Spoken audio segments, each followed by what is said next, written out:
Jonesy and Amanda. Jam Nation. So you know how we often see those things about, I've been eating grapes wrong my whole life, all those articles. You're supposed to put them in your bottom, like everyone else does. Well, that's what I do, but not everyone does that.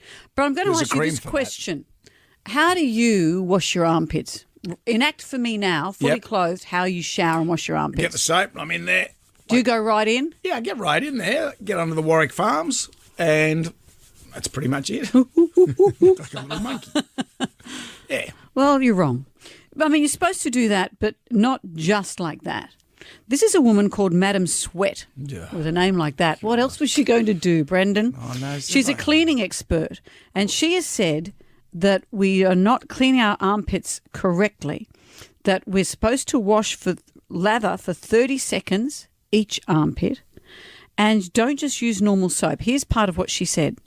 If you're washing your underarms with some tutti frutti soap, I can guarantee you still have yesterday's deodorant on your underarms. I'm here in the shower with Joey, and he's lathering for 30 seconds. He's doing it right. Plus, he's using an antibacterial soap. You have underarm hair, you really got to get in there to get rid of yesterday's deodorant. A good antibacterial soap has apple cider vinegar, salt, and charcoal. Yeah.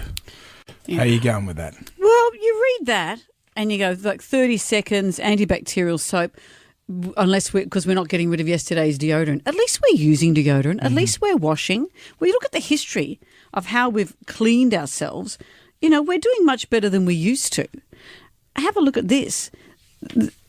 Some of the ways that we used to wash ourselves didn't even involve water. The French, of course, historically, 17th century French, never immersed themselves in water. They just used perfume to obliterate their own smells.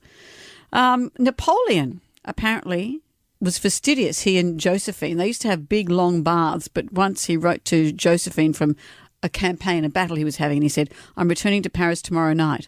Don't wash. Oh. And the ancient Egyptians went to great lengths to be clean, but both sexes anointed their genitals with perfumes designed to deepen and exaggerate their natural aroma. Well, what perfumes? I don't know. Put a bit of impulse on there. When he brings you flowers.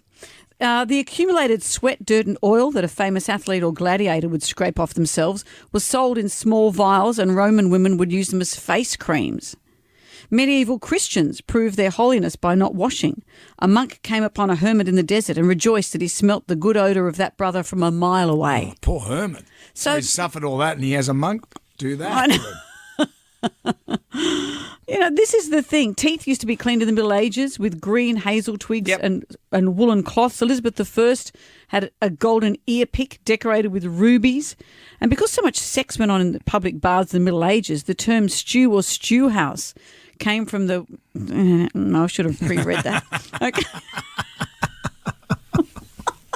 So here's this woman saying we're not washing well enough. I think we're doing okay. If you've got teenage kids at home, you know. If you're not using a sponge on a stick to do a poo, you're doing okay.